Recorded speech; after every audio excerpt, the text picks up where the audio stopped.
Hello student, welcome to your physics classes. आज हम लोग ऑप्टिक्स लेक्चर 10 चेक करेंगे।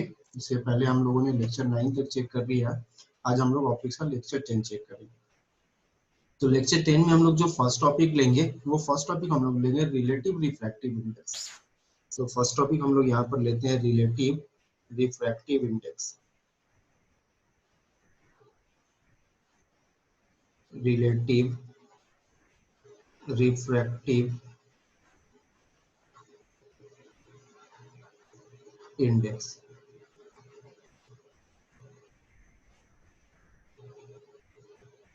रिलेटिव रिफ्रैक्टिव इंडेक्स को हम लोग यहाँ पर डिफाइन करेंगे कि रिलेटिव रिफ्रैक्टिव इंडेक्स होते क्या है। तो फर्स्ट ऑफ ऑल हम लोग रिलेटिव रिफ्रैक्टिव इंडेक्स को यहाँ पर डिफाइन करते हैं और ये है क्या, the relative refractive index of medium two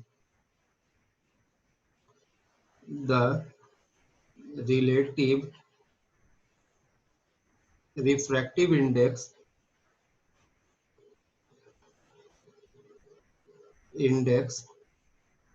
of medium to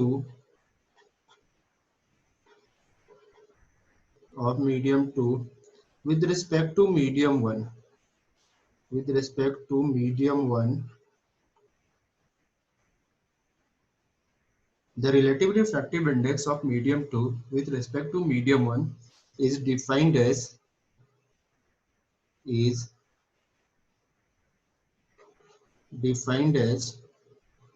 the speed of light defined as the ratio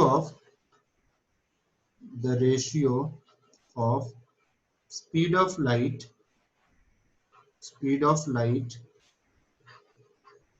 the ratio of speed of light in medium 1 speed of light in medium 1 that is v1 to the medium 2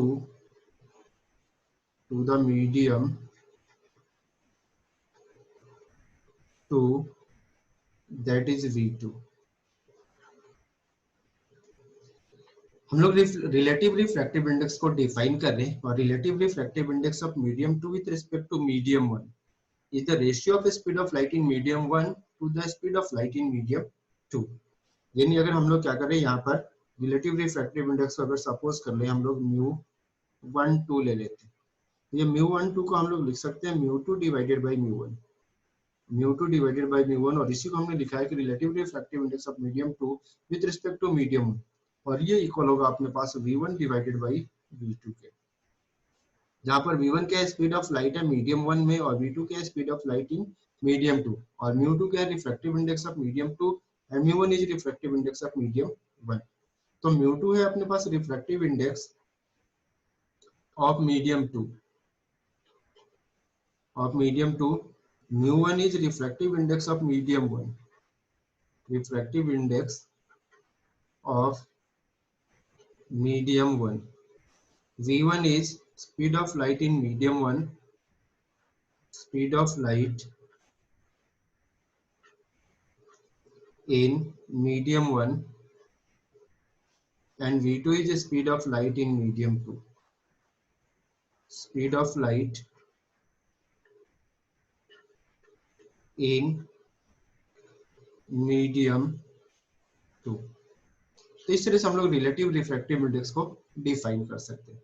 next topic हम लोग लेंगे यहाँ पर और वो next topic हम लोग लेंगे फैक्टर्स ऑन विच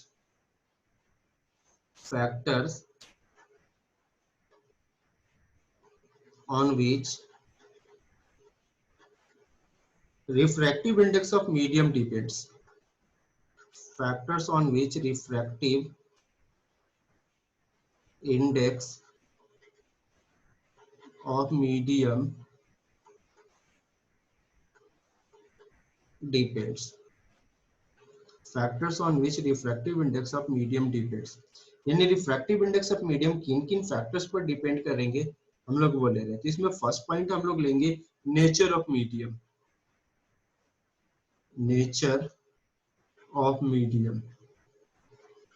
यानी डिफरेंट मीडियम, अगर डिफरेंट नेचर का मीडियम होगा तो उसका डिफरेंट रिफ्रैक्टिव इंडेक्स होगा। सेकंड हम लोग लेंगे wavelength of light used, wavelength of light used, यानी किस वेवलेंथ का हम लोग लाइट यूज कर रहे हैं उसके कॉरस्पॉन्डिंग भी क्या होगा, हमारा रिफ्रैक्टिव इंडेक्स चेंज होगा। थर्ड हम लोग लेंगे टेम्परेचर, टेम्परेचर पर भी डिपेंड करेगा जो रिफ्रैक्टिव इंडेक्स होगा। और फोर्थ हम लोग लेंगे यहाँ पर nature of surrounding medium, nature of surrounding medium, surrounding medium, nature of surrounding medium पर भी यहाँ पर क्या होगा, रिफ्रैक्टिव इंडेक्स डिपेंड करे। ये कुछ फैक्टर्स हमने ले लिया यहाँ पर। नेक्स्ट जो टॉपिक हम लोग लेंगे वो लेंगे cause of refraction. Next topic हम लोग लेंगे cause of refraction, cause of refraction, refraction के कॉज के बारे में हम लोग यहाँ पर स्टडी करेंगे कि रिफ्रैक्शन किस तरह से होता है और क्या कंडीशन है रिफ्रैक्शन के लिए। तो इसमें हम लोग लेंगे कि लाइट जो होते हैं वो डिफरेंट मीडियम में डिफरेंट स्पीड से ट्रेवल करेंगे, यानी लाइट जो है, लाइट वो डिफरेंट मीडियम में डिफरेंट स्पीड से ट्रेवल करेगा, यानी light travels with different speeds in different media, light travels with different speeds with different speeds in different media, in different media, यानी डिफरेंट डिफरेंट मीडियम में light जो होंगे different speed से travel करेंगे। जहां पर ये मीडिया जो अपने पास ये प्लूरल ऑफ मीडियम है, प्लूरल ऑफ मीडियम, यानी उसी मीडियम का प्लूरल फॉर्म है जिसको हम लोग मीडिया बोल रहे हैं। सेकंड हम लोग ये बात कर रहे हैं कि जो लाइट रे बेंट होते हैं, क्यों बेंट होते हैं, क्योंकि स्पीड ऑफ लाइट जो हो रहा है चेंज हो रहा है और इसलिए लाइट रे अपने पास से क्या हो रहा है, डाइवर्ट हो रहे हैं।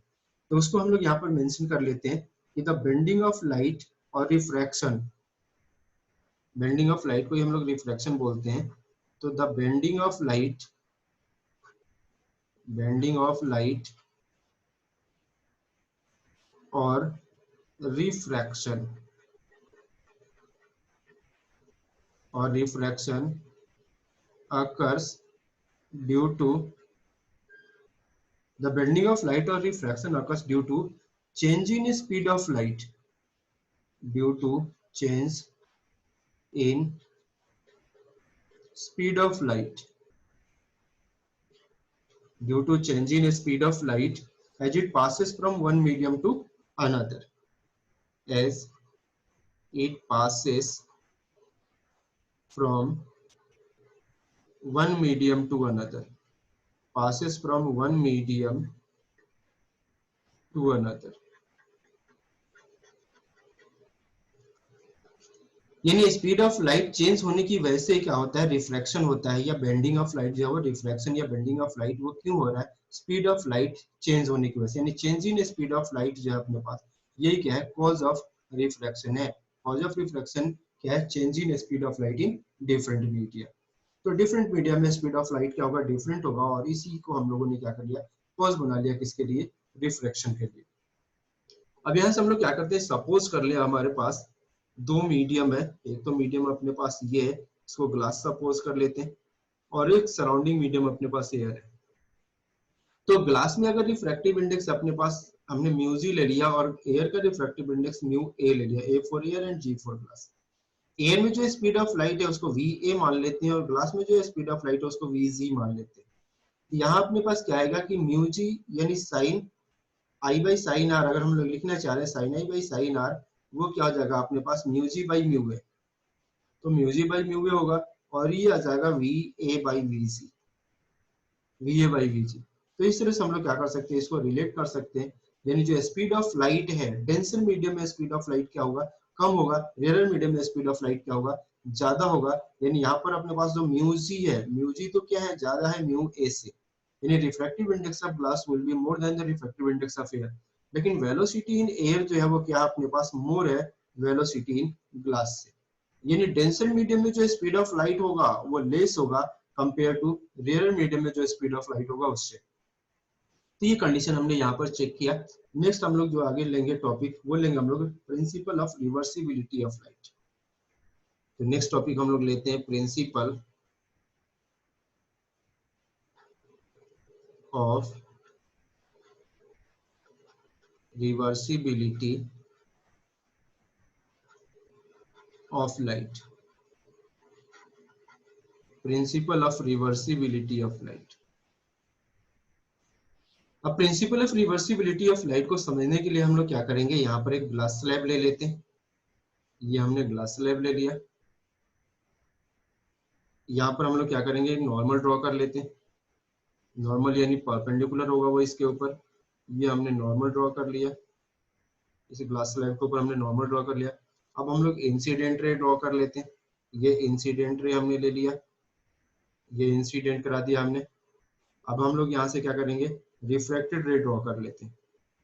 तो इंसिडेंट रे के बाद रिफ्रैक्टेड रे ड्रॉ कर लेते हैं। सपोज कर लेते हैं ये रेयर से डेंसर में जा रहा था, ये क्या होगा, टुवर्ड्स नॉर्मल बेंड हो जाएगा। तो ये हमने रिफ्रैक्टेड रे ड्रॉ कर लिया। अब हम लोग क्या करेंगे, प्लेन मिरर ड्रॉ करेंगे। तो एक प्लेन मिरर यहाँ ड्रॉ कर लेते हैं। देखिए हमने प्लेन मिरर ड्रॉ कर लिया और प्लेन मिरर को हमने प्लेस कर रखा है यहाँ पर, जो कि परपेंडिकुलर टू रिफ्रैक्टेड रे है। प्लेन मिरर जो है, ये प्लेन मिरर है अपने पास, जो कि परपेंडिकुलर टू रिफ्रैक्टेड रे हमने प्लेस कर रखा है। तो ये तो होगा एंगल ऑफ इंसिडेंस। इसको आई सपोज कर लेते हैं, इसको आर सपोज कर लेते हैं। ये अपने पास नॉर्मल है, इनके नेमिंग कर देते हैं ए बी एंड सी। ये रेयर मीडियम है और ये डेंसर मीडियम है। ये डेंसर मीडियम, अगर रेयर मीडियम का रिफ्रैक्टिव इंडेक्स म्यू 1 ले लेते हैं और डेंसर मीडियम का रिफ्रैक्टिव इंडेक्स म्यू 2 ले लेते हैं, जहां पर म्यू 1 जो है वो क्या है, लेस है किससे, म्यू 2 से, क्योंकि ये रेयर है तो इसका रिफ्रैक्टिव इंडेक्स कम होगा कंपेयर टू डेंसर से। तो फर्स्ट ऑफ ऑल हम लोग क्या करते हैं, जो हमारा रे ऑफ लाइट है वो रे ऑफ लाइट क्या हो रहा है, ए से बी की तरफ जा रहा है। यानी पहले ए से बी की तरफ जो अपना रिफ्लेक्शन है उसकी हम लोग बात कर रहे हैं। फिर ये क्या गया, बी से सी की तरफ गया, इसकी बात करेंगे। यानी अब अपने पास एक तो केस 1 में हम लोग यहाँ से क्या कर लेते हैं, केस 1 ले लेते हैं। और केस 1 में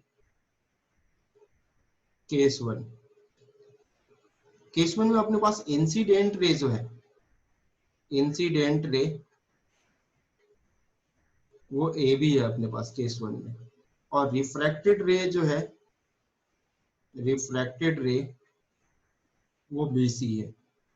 तो इंसिडेंट रे अगर ए बी है, रिफ्रैक्टेड रे बी सी है, तो एंगल ऑफ इंसिडेंस आई होगा और एंगल ऑफ रिफ्रैक्शन क्या होगा, आर होगा। इस केस में अगर बी पॉइंट पर स्नेल्स लॉ हम लोग अप्लाई करेंगे तो हम लोग लिख सकते हैं sine i by sine r equal to mu 2 by mu 1, mu 2 by mu 1। इसको इक्वेशन फर्स्ट ले लेते हैं। सिमिलरली केस 2 हम लोग लेंगे, और केस 2 में क्या होगा कि जैसे हम लोग प्लेन मिरर यहाँ पर लगाएंगे, तो प्लेन मिरर लगाने से क्या होगा कि जो ये लाइट रे यहाँ से गए थे, ये लाइट रे सेम पाथ से क्या हो जाएंगे, बेंट हो जाएंगे। ये लाइट रे इस तरह से क्या होगा, सेम पाथ से ये बेंट हो जाएगा। ये लाइट रे इसी पाथ से क्या हो जाएगा, बेंट हो जाएगा। तो ये लाइट रे सेम पाथ से बेंट हो गया। अब केस 2 में हम लोग क्या करेंगे कि केस 2 में हम लोग करेंगे ये कि अब जो CB होगा अपने पास, वो CB तो क्या हो जाएगा, इंसिडेंट रे हो जाएगा, इंसिडेंट रे हो जाएगा CB। और जो अपने पास BA होगा वो रिफ्रैक्टेड रे होगा, BA अपने पास रिफ्रैक्टेड रे होगा। अब इस केस में जो एंगल R है, ये तो एंगल ऑफ इंसिडेंस का काम करेगा, एंगल ऑफ इंसिडेंस का काम करेगा एंगल R।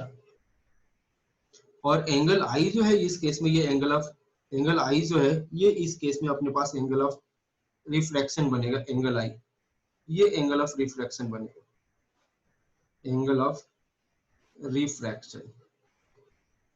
अब इस केस में स्नेल्स लॉ अगर बी पॉइंट पर हम लोग अप्लाई करेंगे तो साइन आई, और यहाँ पर एंगल ऑफ इंसिडेंस क्या है, आर, तो डिवाइडेड बाई साइन आई, और ये आ जाएगा अपने पास म्यू 1 बाई म्यू 2 के इक्वल आ जाएगा।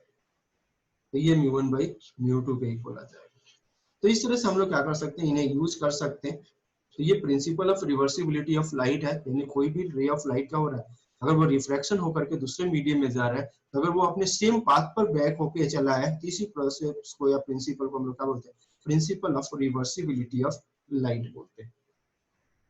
नेक्स्ट हम लोग लेंगे यहाँ पर, वो लेंगे रिफ्रैक्शन थ्रू ग्लास स्लैब की बात करेंगे हम लोग कि ग्लास स्लैब में किस तरह से रिफ्रैक्शन होता है। तो refraction through rectangular glass slab की बात करेंगे। तो नेक्स्ट टॉपिक है हमारा refraction of light through rectangular glass slab, through rectangular glass slab, glass slab, refraction of light through rectangular glass slab. तो इसके बारे में हम लोग यहाँ पर स्टडी करेंगे। तो एक डायग्राम बनाते हैं, फिर डायग्राम से हम लोग समझने की कोशिश करेंगे इसे। ये हमने एक ग्लास स्लैब ले लिया और इस ग्लास स्लैब का नेमिंग कर देते हैं हम लोग, उसको P Q R and S हमने नेम रख लिया इस ग्लास स्लैब पर। अब यहाँ पर हम लोग नॉर्मल ड्रॉ करेंगे, इस ग्लास स्लैब पर नॉर्मल ड्रॉ कर लेते हैं। तो एक नॉर्मल हमने इस पॉइंट पर ड्रॉ कर लिया, एक नॉर्मल हमने यहाँ ड्रॉ कर लिया। फिर सेकंड नॉर्मल ड्रॉ करेंगे इसके दूसरे वाले सरफेस पर।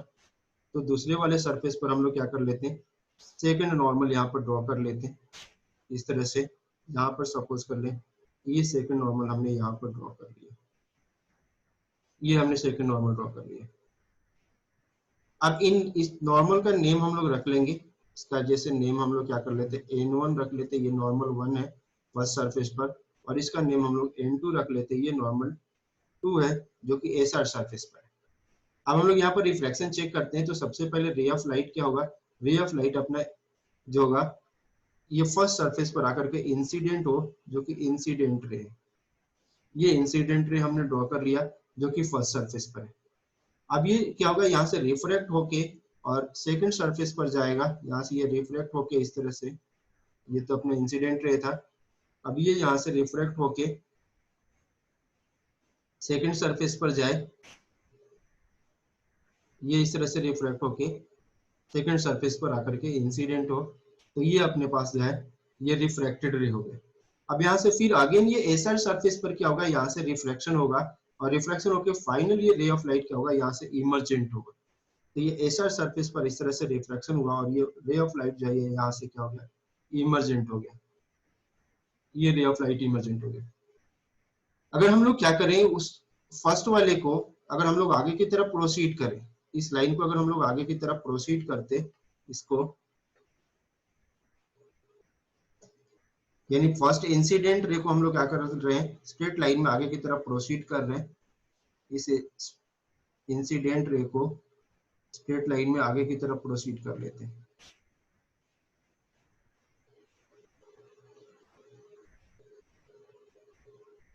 ये इंसिडेंट रे को हमने क्या कर लिया, यहाँ से आगे की तरफ प्रोसीड कर लिया। अब इनके नेमिंग कर लेते हैं पहले।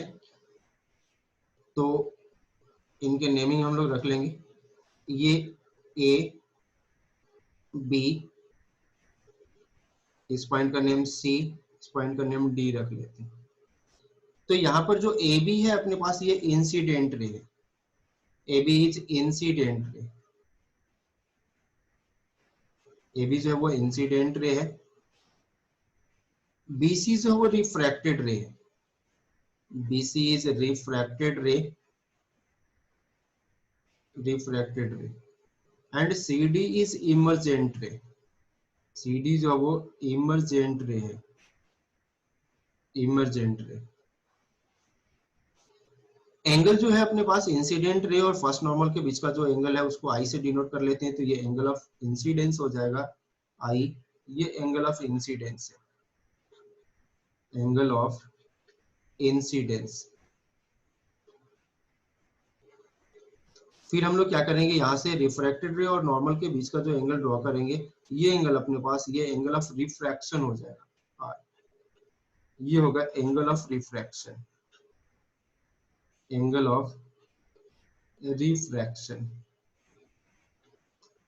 फिर इस तरह से ये जो एंगल होगा ये एंगल भी आर के इक्वल होगा, ये एंगल भी आर के इक्वल होगा क्योंकि N1 और N2 एक दूसरे के पैरेलल होंगे, तो ये अल्टरनेट इंटीरियर एंगल इक्वल होगा, तो ये एंगल भी आर के इक्वल होगा। और ये एंगल आर जो है ये एंगल ऑफ इंसिडेंस बनेगा एसआर पर जब हम लोग क्या करेंगे, रिफ्रैक्शन लेंगे।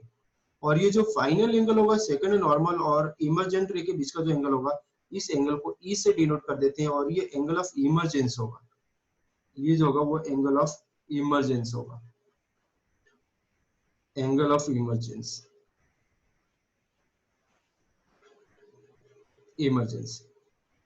अब हम लोग यहाँ पर करेंगे क्या कि फर्स्ट तो हम लोग बी पॉइंट पर क्या करेंगे, स्नेल्स लॉ अप्लाई करेंगे। स्नेल्स लॉ हमने ऑलरेडी पढ़ रखा है, तो बी पॉइंट पर स्नेल्स लॉ अप्लाई करते हैं। तो applying Snell's law at point B, applying Snell's law at B. तो बी पर जब स्नेल्स लॉ हम लोग लिखेंगे, यहाँ पर हम लोग लिखेंगे sine i by sine r, sine i by sine r. और ये बनेगा अपने पास, अगर इसका रिफ्रैक्टिव इंडेक्स हम लोग क्या कर लें, μ1 रख लें, इसका रिफ्रैक्टिव इंडेक्स μ2 रख लेते हैं, और फिर से सराउंडिंग का रिफ्रैक्टिव इंडेक्स हम लोग μ1 रख लेंगे। तो ये आएगा अपने पास μ2 बाई μ1, μ2 बाई μ1। इसको इक्वेशन फर्स्ट ले लेते हैं। सिमिलरली जब सी पॉइंट पर, यानी इस पॉइंट पर हम लोग क्या करते हैं, अगर स्नेल्स लॉ अप्लाई करते हैं सी पॉइंट पर, तो सिमिलरली एट सी, यानी सी पॉइंट पर, तो यहाँ पर हम लोग लिखेंगे sine r by sine e, sine r by sine e, और ये आ जाएगा μ1 बाई μ2 के equal, second divided by first का रिफ्रैक्टिव इंडेक्स लेंगे, तो μ1 बाई μ2, और इसको इक्वेशन ले लेंगे 2। अब जो इक्वेशन फर्स्ट और सेकंड हमने ले लिया, इन दोनों इक्वेशंस को मल्टीप्लाई करते हैं, और मल्टीप्लाई करके फिर चेक करते हैं कि क्या आता है।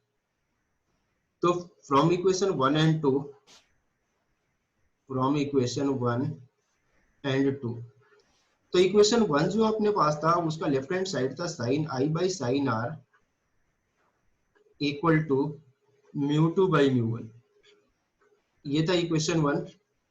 और इक्वेशन 2 जो अपने पास था वो था sign r by sine e, और ये था μ1 बाई μ2, μ1 बाई μ2।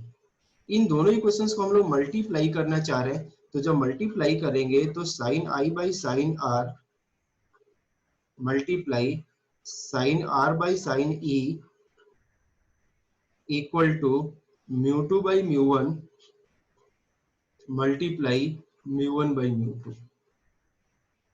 तो यहां से कैंसिल कर देते हैं, साइन आर से साइन आर कैंसिल, μ2 से μ2 कैंसिल, μ1 से μ1 कैंसिल। तो sine i by sine e जो है ये इक्वल टू 1 आ गया।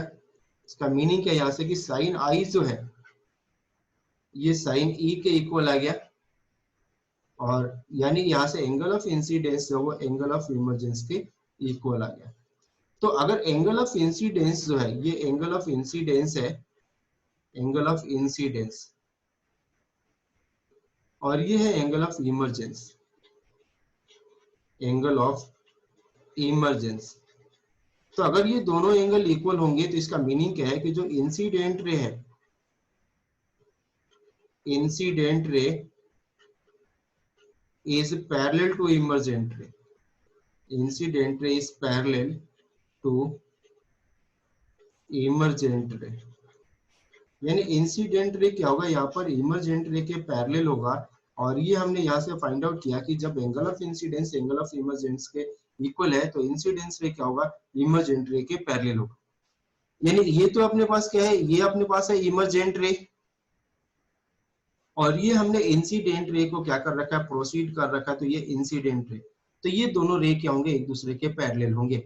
अब हम लोग क्या करेंगे कि अगर इंसिडेंट रे से, यानी इमर्जेंट रे और इंसिडेंट रे के बीच में एक परपेंडिकुलर ड्रॉप करें, एक परपेंडिकुलर हम लोग ड्रॉप करें, ये परपेंडिकुलर हमने ड्रॉप कर लिया, तो ये परपेंडिकुलर होगा, यानी परपेंडिकुलर डिस्टेंस अगर इन दोनों के बीच में हम लोग लें, तो परपेंडिकुलर डिस्टेंस इन दोनों के बीच में जो होगा अपना वो क्या होगा, उसको हम लोग लैटरल शिफ्ट बोलते हैं।